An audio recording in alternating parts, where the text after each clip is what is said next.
నమస్కారం, news vision కు స్వాగతం. ముందుగా వార్తల్లోని ముఖ్యాంశాలు.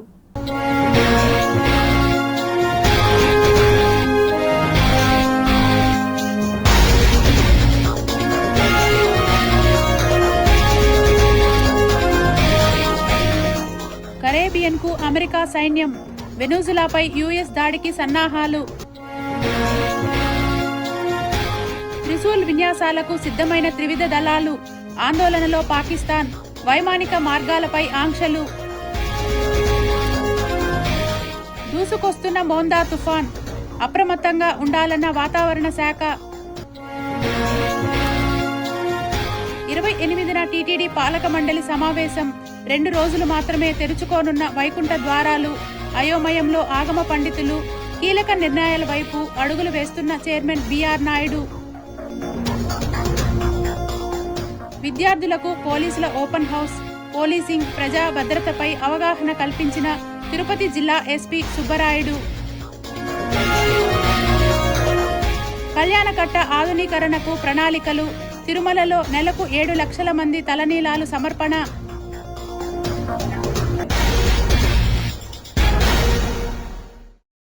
ఏపీ వైపు మోందా తుఫాన్ దూసుకొస్తోంది. తుఫాను ప్రభావంతో ఆదివారం నుంచి ఈ నెల 30వ తేదీ వరకు రాష్ట్రంలో భారీ నుంచి అతి భారీ వర్షాలు కురుస్తాయని వాతావరణ శాఖ హెచ్చరికలు జారీ చేసింది. సీఎం చంద్రబాబు నాయుడు, ఉప ముఖ్యమంత్రి పవన్ కళ్యాణ్, వివిధ శాఖల మంత్రులు వేర్వేరుగా జిల్లా కలెక్టర్లు, అధికారులతో టెలికాన్ఫరెన్స్ ద్వారా సమీక్షించారు. ఈ సందర్భంగా సీఎం చంద్రబాబు నాయుడు అధికారులకు కీలక ఆదేశాలు జారీ చేశారు. మోందా తుఫాను నేపథ్యంలో అధికారులు అప్రమత్తంగా ఉండాలని సీఎం చంద్రబాబు సూచించారు. ఆస్తి, ప్రాణ నష్టం జరగకుండా ఇప్పటి నుంచే ముందస్తు జాగ్రత్తలు తీసుకోవాలని సూచించారు. తుఫాను తీవ్రత ఎక్కువగా ఉండే ప్రాంతాల్లో విద్యా సంస్థలకు సెలవులు ప్రకటించాలని ఆదేశించారు. ప్రతి జిల్లా కలెక్టర్ ప్రత్యేక ప్రణాళికలు రూపొందించుకొని తగిన వనరులతో సిద్ధంగా ఉండాలని, తీర ప్రాంత ప్రజలకు తుఫానుపై అవగాహన కల్పించాలని చంద్రబాబు సూచించారు. ఎన్డీఆర్ఎఫ్, ఎస్డీఆర్ఎఫ్ బృందాలను ముందుగా సిద్ధం చేయాలని సూచించారు. ఆర్&బి, విద్యుత్, నీటిపారుదల, పురపాలక, పంచాయతీరాజ్ శాఖలు అప్రమత్తంగా ఉండాలని, తాగునీరు, విద్యుత్ సరఫరా, మొబైల్ సేవలు, పౌర సరఫరాలకు అంతరాయం లేకుండా చూడాలని సీఎం చంద్రబాబు అధికారులను ఆదేశించారు.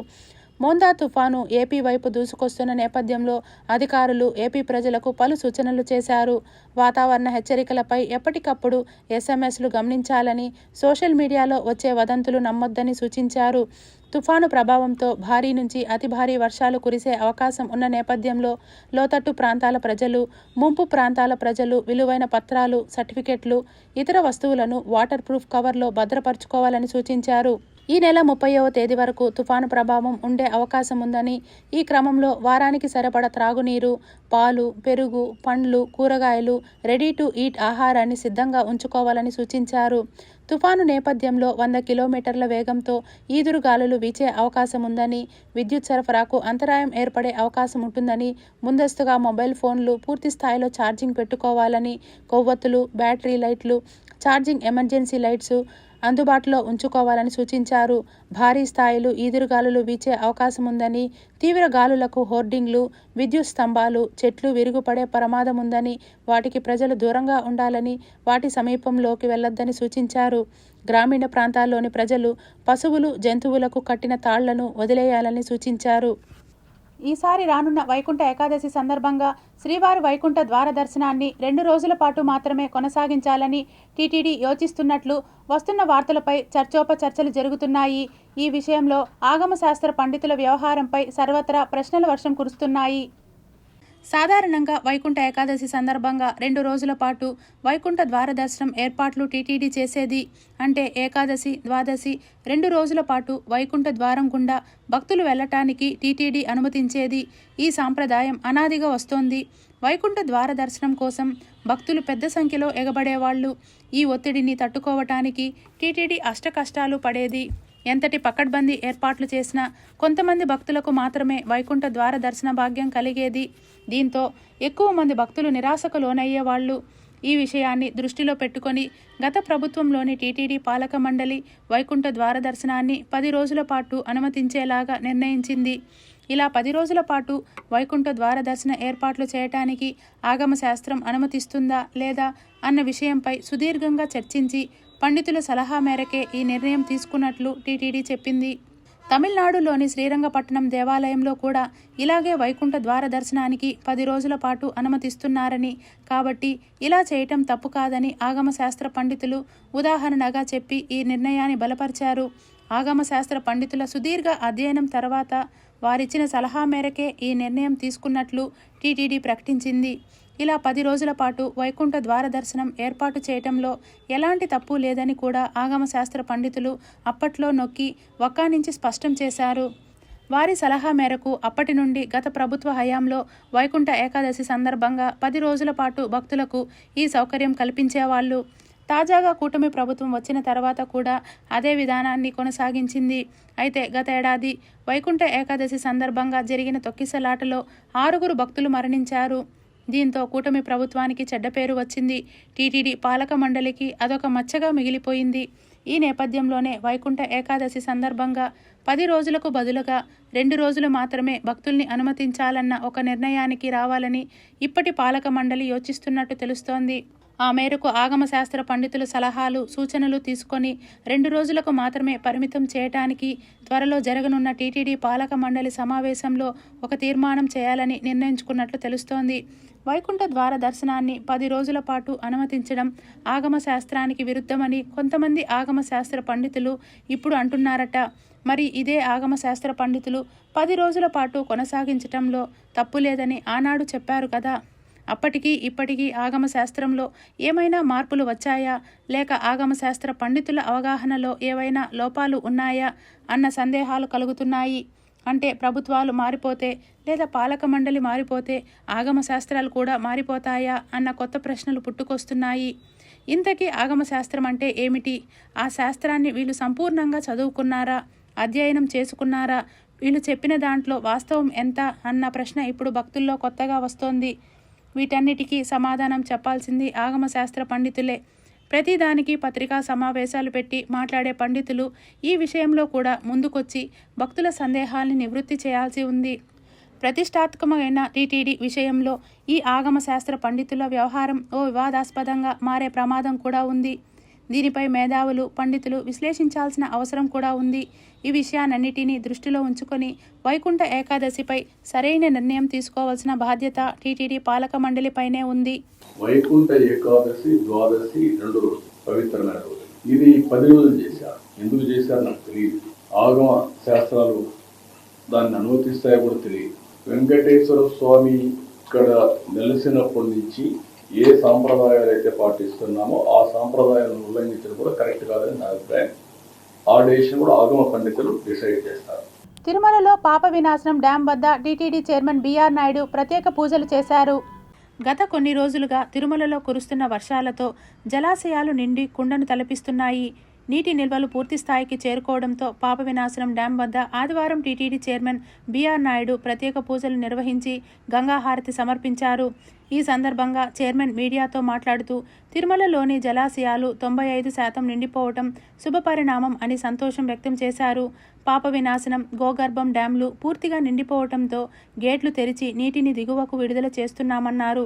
భక్తుల అవసరం కోసం తిరుమలలో ప్రతిరోజు 50 లక్షల గ్యాలన్ల నీరు అవసరమవుతుండగా తిరుపతిలోని కళ్యాణ డ్యాం నుండి 25 లక్షల గ్యాలన్లు, తిరుమలలోని డ్యాంల నుంచి 25 లక్షల గ్యాలన్ల నీటిని వినియోగిస్తున్నామన్నారు. తిరుమలలో 250 రోజుల నీటి అవసరాలకు సరిపడే నీటి నిల్వలు అందుబాటులో ఉన్నాయని చెప్పారు.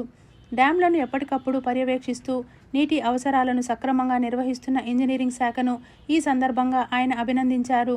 అదేవిధంగా టీటీడీ చరిత్రలో రికార్డు స్థాయిలో మొదటిసారి ఈ ఏడాది భారీ విరాళాలు వచ్చాయని తెలిపారు. గడిచిన 11 నెలల కాలంలో టీటీడీ ట్రస్టులకు 918 కోట్ల రూపాయలు విరాళాలు అందినట్లు ఆయన తెలియజేశారు. ఈ కార్యక్రమంలో టీటీడీ సిఈ సత్యనారాయణ, ఈఈలు సుబ్రహ్మణ్యం, శ్రీనివాసరావు, సుధాకర్, శ్రీవారి ఆలయ deputy EO Lokanatham, VGO Surendra, ఇతర అధికారులు పాల్గొన్నారు. మన టీటీడీ ఆధ్వర్యంలో ఏదైతే 4 డ్యాములు ఉన్నాయో అవన్నీ 2 డ్యాములు ఫుల్ అయిపోయి ఒక్కొక్క గేటు తెరవడం జరిగింది. అదేవిధంగా ఇంకొక 2 డ్యాముల్లో 95% కూడా మొత్తం నిండు కుండల్లాగా తయారైనవి. ఇవి మనకు తిరుమలకి కావలసినటువంటి నీరు ఏదైతే ఉందో రోజుకి 50 లక్షల గ్యాలన్లు కావాలి.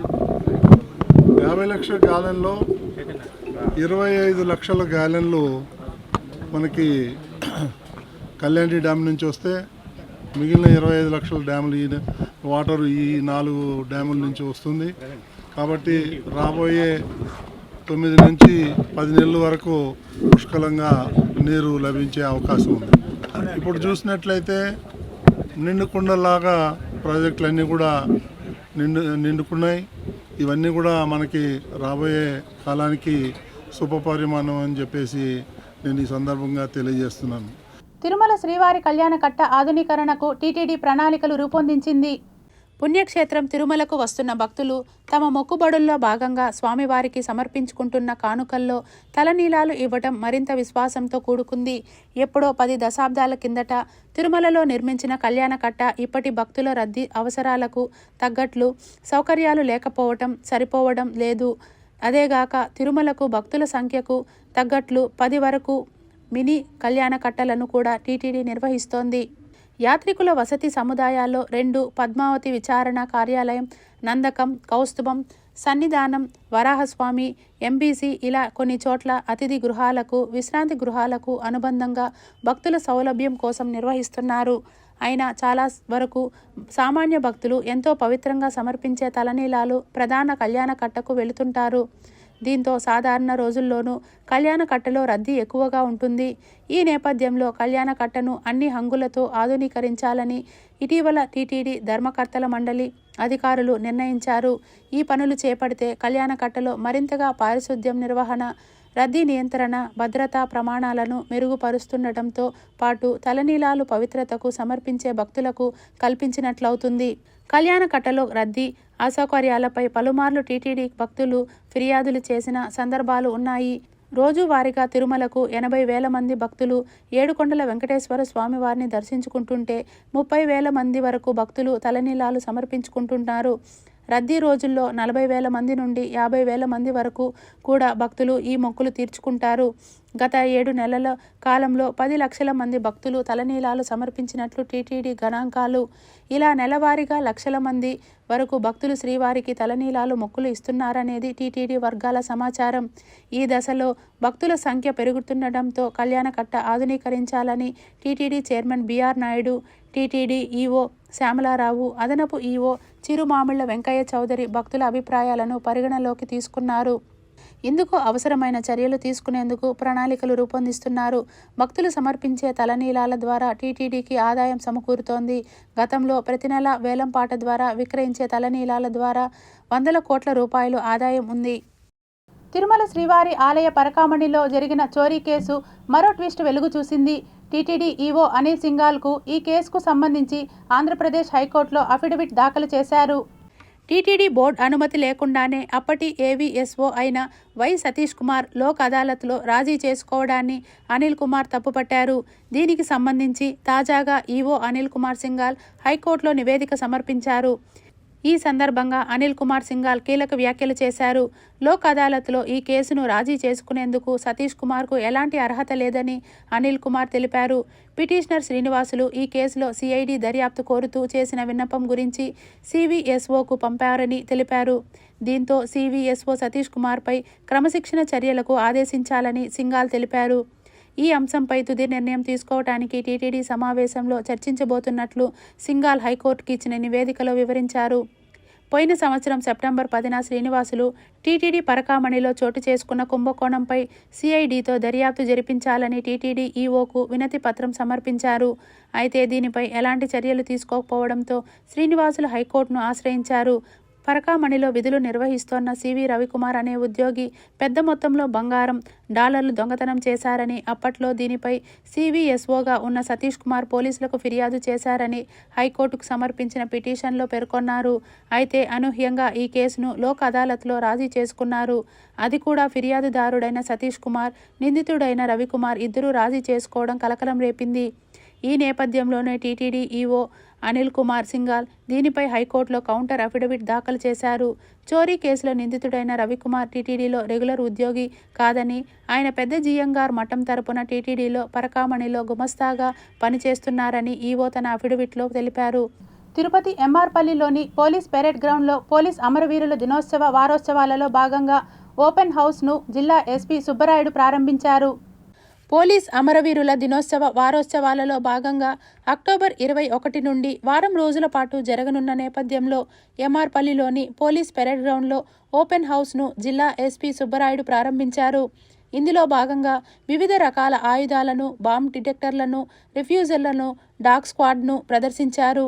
ఈ కార్యక్రమానికి తిరుపతి నగరంలోని వివిధ కళాశాలల, పాఠశాలల విద్యార్థులు పెద్ద ఎత్తున హాజరై వీటిని తిలకించారు. ఈ సందర్భంగా పోలీస్ శాఖ వారు విద్యార్థులను ఉద్దేశించి వెపన్ హ్యాండిలింగ్, బాంబ్ రిఫ్యూజింగ్ వంటి వాటిపై అవగాహన కల్పించారు. ఈ కార్యక్రమాన్ని ఉద్దేశించి జిల్లా ఎస్పీ మాట్లాడుతూ, నేటి యువతకు సమాజ పరిరక్షణలో భాగంగా అవగాహన కల్పించేందుకు ఈ కార్యక్రమాన్ని నిర్వహిస్తున్నట్లు తెలియజేశారు. వెపన్స్, తర్వాత భద్రతలో భాగంగా వాడే అనేక ఎలక్ట్రానిక్ గ్యాడ్జెట్స్, బీడీ ఎక్విప్మెంటు, వీటన్నిటిపై అవగాహన ఉండాలి. పోలీసు వారు కేవలం వారు ఒక ప్రత్యేక విభాగం కాదు, వాళ్ళు ప్రజల కోసం పనిచేస్తున్నారు. వీరంతా కూడా ఒక సమాజంలో భాగము అని చెప్పడంలో భాగంగా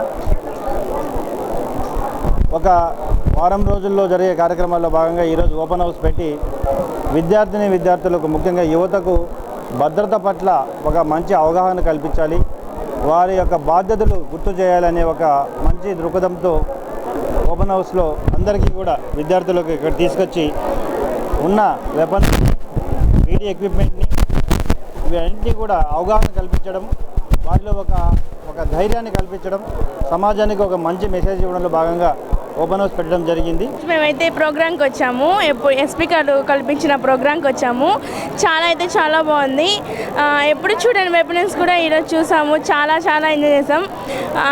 అండ్ పోలీస్ డ్రగ్స్ కూడా చాలా బాగున్నాయి, అన్నీ చూసాము. ప్రోగ్రామ్ పెట్టారు regarding the exhibition of weapons and all safety measures. ఇది చాలా బాగుంది. ఫస్ట్ టైం తిరుపతిలో ఇట్లా పెట్టారు. సో ఆల్ పిల్లలకి ఇది అవేర్నెస్గా ఉంటుంది. They will come to know all regarding safety and గర్ల్స్కి ఇది చాలా important. Thank you very much and thank you the police department for arranging this program. YCP పాలనలో దోచుకొని దాచుకున్నారే కానీ నిజానికి తెలుగుదేశం పార్టీ పాలనలోనే తిరుపతి అభివృద్ధి చెందిందని తెలుగుదేశం పార్టీ నేతలు నరసింహ యాదవ్, ఆర్సీ మునికృష్ణ తదితరులు తిరుపతి ప్రెస్ క్లబ్లో మీడియాలో విమర్శించారు. ఎవరైనా అధికార పార్టీ కావచ్చు, ప్రతిపక్ష పార్టీ కావచ్చు, ఇంకెవరైనా కూడా చిన్న బిడ్డను అడిగినా చెప్తారు తిరుపతి అభివృద్ధి ఎవరు పరిపాలనలో అభివృద్ధి సాధించింది. అనేక కంపెనీలు కూడా ఇక్కడికి రావడం కానీ అనేక విధాలుగా కూడా ఈ ప్రాంత అభివృద్ధికి కృషి చేయడమే కాకుండా మొన్న కూడా నారా చంద్రబాబు నాయుడు గారు ఏదైతే ఈ యొక్క వాటర్కు సంబంధించి కూడా మూలపల్లి, చంద్రగిరి నియోజకవర్గం మూలపల్లి చెరువుని పూర్తి స్థాయిలో నింపి అక్కడి నుంచి అటు గ్రామాలకు కానీ ఇటు అన్ని విధాలుగా కూడా నీటిని ఉపయోగించుకునే విధంగా ఒక విధానమైన నిర్ణయం ప్రకటన కూడా చేశారు. ఇవన్నీ చూస్తే మా నాయకులు తెలుగుదేశం వ్యవస్థాపక అధ్యక్షులు నందమూరి తారక రామారావు గారు కావచ్చు, నారా చంద్రబాబు నాయుడు గారు ప్రస్తుత జాతీయ అధ్యక్షులు చంద్రబాబు నాయుడు గారు కావచ్చు, తిరుపతి అభివృద్ధికి చేసినంత కృషి ఎవరూ చేయలేదనేది యథార్థం. కానీ వీళ్ళు పదే మొన్న జరిగిన దీంట్లో మేమేదో గ్రేటర్కి అడ్డు చెప్తా ఉన్నట్టు ప్రచారం చేయడం, దానికోసం లబ్ధి పొందే విధంగా వాళ్ళేదో గ్రేటర్ కోసం చేసి ఈరోజే గ్రేటర్ని తెచ్చే విధంగా వాళ్ళు మాట్లాడడం జరిగింది. తిరుపతి నగరంలో శిథిలావస్థకు చేరుకున్న భవనాలని తొలగించాలని పట్టణ ప్రణాళికా విభాగం అధికారులను నగర కమిషనర్ ఎన్ మౌర్య ఆదేశించారు. నగరంలోని గాలివీధిలో శిథిలావస్థకు చేరుకున్న భవనాన్ని పట్టణ ప్రణాళికా విభాగం అధికారులు తొలగించారు. గాలివీధిలోని షేక్ అన్వర్ బాషాకు చెందిన ఇల్లు శిథిలావస్థకు చేరుకుంది. వర్షాల నేపథ్యంలో కూలిపోయే అవకాశం ఉండటంతో కమిషనర్ ఎన్ మౌర్య ఆదేశాల మేరకు భవనం తొలగించేందుకు యజమానికి నోటీసులు ఇచ్చామని డీసీపీ ఖాన్ తెలిపారు. ఆదివారం ఉదయం ప్రొక్లైనర్ సాయంతో పోలీసుల సహకారంతో పట్టణ ప్రణాళికా విభాగం సిబ్బంది కలిసి చుట్టుపక్కల వారికి ఇబ్బంది లేకుండా తొలగించామని తెలిపారు. ఈ 3 రోజుల పాటు మోందా తుఫాను ఉన్న నేపథ్యంలో ప్రజలందరూ అప్రమత్తంగా ఉండాలని తెలిపారు. ఏవైనా కూలిపోయే భవనాలు ఉన్న ఎడల తమకు సమాచారం అందితే తొలగిస్తామని తెలిపారు. తుఫాను ప్రభావంతో ఏదైనా సాయం కొరకు హెల్ప్ లైన్ నంబర్లు 087722566766ను సంప్రదించాలని తెలిపారు. తిరుపతి అర్బన్ జిల్లా ఎస్పీ సుబ్బరాయుడు ఆదేశాల మేరకు తిరుపతి నగరంలో ఈస్ట్ సబ్ డివిజన్ పరిధిలోని కొర్లగుంట పరిసర ప్రాంతాల్లో కార్టెన్ సెట్ నిర్వహించారు. టోటల్గా కొర్లకుంట ఏరియాని మొత్తం జల్లెడు పట్టడం జరిగింది. 50 మంది స్టాఫ్తో 10 మంది ఎస్ఐలు 40 మంది హెడ్ కానిస్టేబుల్తో మొత్తం 50 మంది వెళ్ళాము. అక్కడ అనుమానితుల ఇల్లు, కొత్తగా పాత వచ్చిన వాళ్ళ వివరాలు, తర్వాత రికార్డు సరిగా లేని వాహనాలను తనిఖీ చేయడము, తర్వాత రౌడీ షీటర్స్ అని ఇళ్లను తనిఖీ చేయడము, ఇవన్నీ చేయడం జరిగింది. దాంట్లో భాగంగా ప్రజలను కూడా అందరినీ కొన్ని సూచనలు కూడా చేయడం జరిగింది. అంటే ఈ మధ్యన 2 దొంగతనాలు కూడా కొర్లకుంటలో జరిగినాయి. LHMS అనేది ఒకటి ఉంది, లాక్డ్ హౌస్ మానిటరింగ్ సిస్టమ్ అని. ఎవరైనా కానీ వాళ్ళు ఏరే ఊర్లోకి వెళ్ళేటప్పుడు తాళాలు వేసి ఆ విషయాన్ని పోలీసుల దృష్టికి తీసుకొని వస్తే ఖచ్చితంగా వాళ్ళకి మనం ఒక కెమెరా ఏర్పాటు చేయడం జరుగుతుంది. వాళ్ళ ఇంటికి వాళ్ళు వచ్చేంతవరకు కెమెరా ఏర్పాటు చేయడం జరుగుతుంది. మనం పోలీస్ యొక్క అబ్జర్వేషన్ కూడా ఆ ఇంటిపైన ఉంటుంది. Vishwamitra service society art of humanity foundation ఆధ్వర్యంలో నామ సంకీర్తన వైభవం భక్తి సంగీత కచేరీ కార్యక్రమాన్ని తిరుపతి NGO కాలనీలోని అరబిందో సొసైటీలో నిర్వహించారు.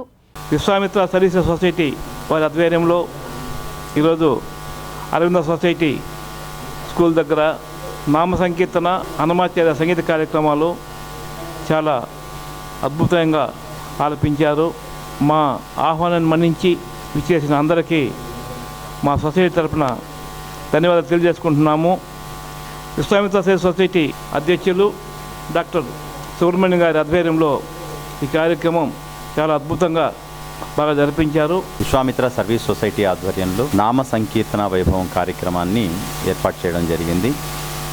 ఈ కార్యక్రమంలో రామస్వామి రఘుపతి గారు, అలాగే నిర్మల గారు, హేమలత గారు, హరిచందన గారు పలు సంకీర్తనల్ని గానం చేశారు. ఈ కార్యక్రమానికి విచ్చేసిన ప్రతి ఒక్కరికి కూడా కృతజ్ఞతలు తెలియజేసుకుంటా ఉన్నాము. తిరుపతిలోని 2వ ఆంధ్ర రీమౌంట్ మరియు వెటర్నరీ NCC యూనిట్కు ప్రాతినిధ్యం వహిస్తున్న క్యాడెట్ ఆనంద్ బెంగళూరులో జరిగిన ప్రతిష్టాత్మక ప్రీమియర్ ఈక్వెస్టియన్ లీగ్ 2025 డ్రెస్సేజ్ పోటీలో రజత పథకాన్ని గెలుచుకోవడం ద్వారా అద్భుతమైన ఘనత సాధించడం హర్షణీయమని పేర్కొన్నారు. బెంగళూరులో జరిగిన ఈవెంట్లో దేశవ్యాప్తంగా ఉన్న అగ్రశ్రేణి రైడర్లు వివిధ ఈక్వెస్ట్రియన్ విభాగాలలో అసాధారణ ప్రతిభ, నైపుణ్యం మరియు క్రీడా నైపుణ్యాన్ని ప్రదర్శించారు. రైడర్ మరియు గుర్రం మధ్య ఖచ్చితత్వం, క్రమశిక్షణ మరియు సామరస్యాన్ని కోరుకునే డ్రెస్సేజ్లో క్యాడెట్ ఆనంద్ యొక్క అత్యుత్తమ ప్రదర్శన అతనికి జాతీయ గుర్తింపును తెచ్చిపెట్టింది మరియు 2వ ఆంధ్ర R&V NCC యూనిట్ మరియు NCC గ్రూప్ తిరుపతికి పురస్కారాలను తెచ్చిపెట్టింది. అతని విజయం నేషనల్ క్యాడెట్ కార్ప్స్ పెంపొందించిన శిక్షణ, అంకిత భావం మరియు నిబద్ధత యొక్క ఉన్నత ప్రమాణాలను ప్రతిబింబిస్తుందని పేర్కొన్నారు. ఈ విజయం ఈక్వెస్ట్రియన్ క్రీడలలో రాణించాలనుకునే యువ క్యాడెట్లకు ప్రేరణగా పనిచేస్తుంది మరియు భవిష్యత్ నాయకులు మరియు క్రీడా సాధకులను తీర్చిదిద్దడంలో NCC యొక్క నిరంతర శ్రేష్టతను సూచిస్తుందని తెలిపారు. అభివృద్ధి వైపు పరుగులు పెడుతున్నామని చెబుతున్న కూటమి ప్రభుత్వంలో కనీస మౌలిక వసతులు లేక ఇబ్బందులు పడుతున్నామని గుత్తివారిపల్లి గ్రామస్తులు వాపోయారు. రేణిగుంట మండలం గుత్తివారిపల్లి గ్రామంలో రోడ్లు, వీధి కాలువలు లేకపోవడంతో వీధిలో ఎక్కడ నీళ్లు అక్కడే నిలిచాయి. ఈ సందర్భంగా గ్రామస్తులు సిటీ కేబుల్ ప్రతినిధితో మాట్లాడుతూ తమ పిల్లలు స్కూలుకి వెళ్లాలంటే ఈ మురుగునీరు దాటుకునే వెళ్లాలని అన్నారు. రోడ్డుపై నీరు చేరడంతో దోమల బెడద ఎక్కువ అవ్వడంతో విషజ్వరాలు బారిన పడుతున్నామని పేర్కొన్నారు. అధికారులు వచ్చి పరిశీలించి వెళ్లడం తప్ప తమ సమస్యలను పరిష్కరించడం లేదని ఉన్నతాధికారులు స్పందించి తమ గ్రామానికి వీధి కాలువలు, రోడ్లు నిర్మించాలని కోరారు. ఏమంటే నీళ్ళు వచ్చి కైలు ఇంట్లోకి వచ్చేస్తుంటే మేమేం చేయాలి? పాములు, కప్పలు ఏం చేయాలి? వేరే ఇంట్లో కొనుక్కుంటున్నాం, ఇంట్లో కొనుక్కోలేక. త్రివేణి, మాది గుత్తివారిపల్లి గ్రామం. ఇక్కడ వర్షం పడిన ప్రతిసారి ఇక్కడ నీరు అనేది నిలిచిపోతూ ఉంది, వర్షపు నీరు. దీనివల్ల చిన్నపిల్లలు వాళ్ళంతా పెట్టుకొని ఉండడం వల్ల దోమలు ఎక్కువగా చేరడంతో దానివల్ల ఫీవర్స్ ఎక్కువ వస్తూ ఉన్నాయి. జ్వరాలు, డెంగ్యూ ఫీవర్స్, టైఫాయిడ్. తర్వాత మా గుత్తివారిపల్లి గ్రామంలో వాటర్ ఇష్యూ కూడా ఉండింది ఇంతకుముందు. దానివల్ల డయేరియా సమస్య కూడా ఉంది. అది నీరు చేరడం, ఉడ్డ చేరడం వలన మాకు తెలియడం లేదు. కాకపోతే మా పైన దయ చేయించి ఈ నీళ్ళు ఉడ్డ చేరకుండా రోడ్లు అందరికీ పడేలాగా ఆ ప్రభుత్వాన్ని మేము కోరుతున్నాం. పట్టించుకోవట్లేదు. అధికారులకు చెప్తున్నారా? చెప్పినాం చేస్తామంటారు, చేయలేదు. చేస్తాం అంటున్నారు కానీ చేయడం లేదు. ఈ రోడ్డు కూడా బిట్లు ఆడ అట్టేసారు. మళ్ళీ ఒకేసారి ఒకే లెవెల్లో వేయచ్చు కదా. తిరుమల శ్రీవారిని పలువురు ప్రముఖులు దర్శించుకుని మొక్కులు చెల్లించుకున్నారు.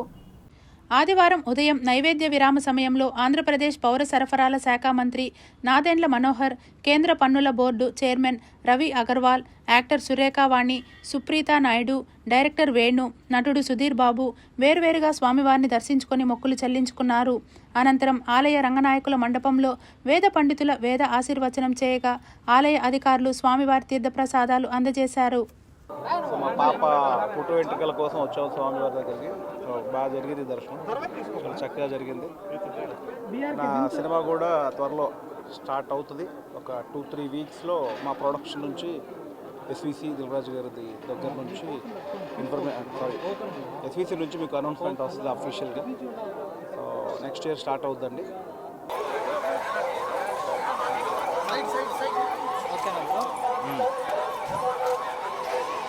చాలా హ్యాపీగా ఉంది రావడం. ప్రతి సంవత్సరం ఆల్మోస్ట్ 1-2 సార్లు అయినా సరే కంపల్సరీగా వచ్చేవాళ్ళం. ఈసారి ఇంకా స్పెషల్. నవంబర్ 7th నా next cinema Jatadhara film release అవుతుంది. సో మా వంతు కృషి, నేను మా టీం అందరం మా వంతు కృషి మేము చేసాం. అండ్ స్వామి బ్లెస్సింగ్స్ కోసం వచ్చాం. చాలా పాజిటివ్గా అనిపిస్తుంది. ఫిల్మ్ బాగా వచ్చింది, నమ్మకం ఉంది. సో తప్పకుండా వెంకటేశ్వర స్వామి బ్లెస్సింగ్స్ మా టీం అందరి మీద ఉంటుందని చెప్పి నమ్ముతున్నాను. Thank you. Next movie Jatadhara ఉంది, వేరే ఇంకా అనౌన్స్ చేస్తారు.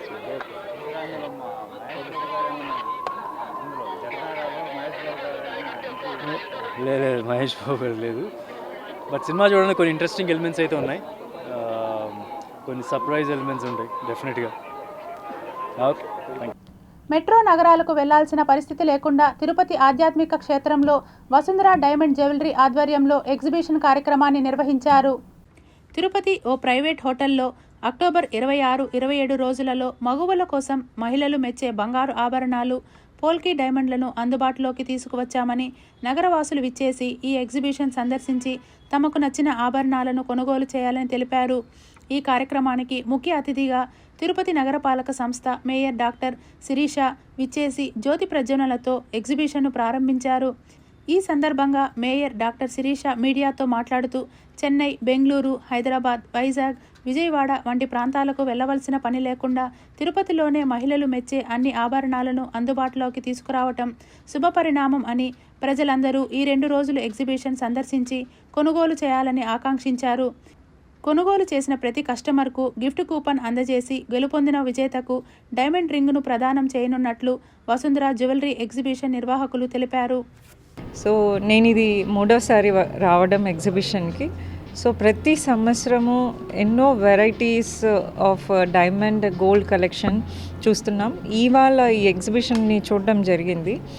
సో యునీక్ కలెక్షన్స్ ఉన్నాయి, బ్లాక్ బీడ్స్లో, డైమండ్స్లో, అలాగే బ్రైడల్ వేర్లో.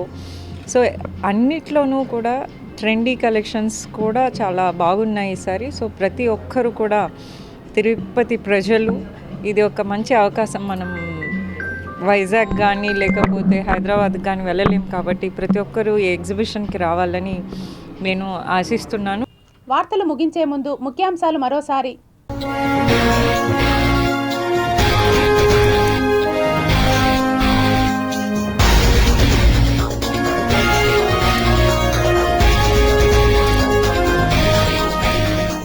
కరేబియన్కు అమెరికా సైన్యం, వెనుజులాపై యుఎస్ దాడికి సన్నాహాలు.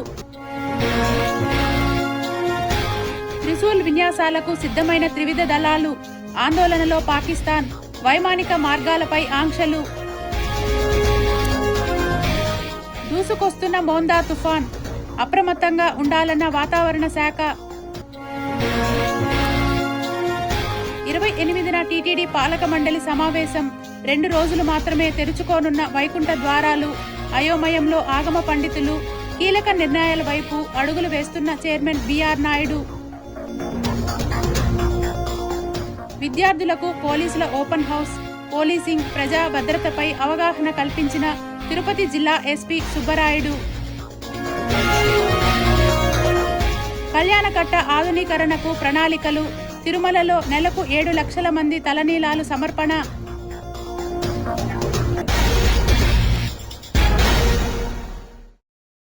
ఈ వార్తలు ఇంతటితో సమాప్తం. సమగ్ర సమాచారంతో న్యూస్ విజన్లో మళ్ళీ కలుద్దాం. అంతవరకు సెలవు. నమస్కారం.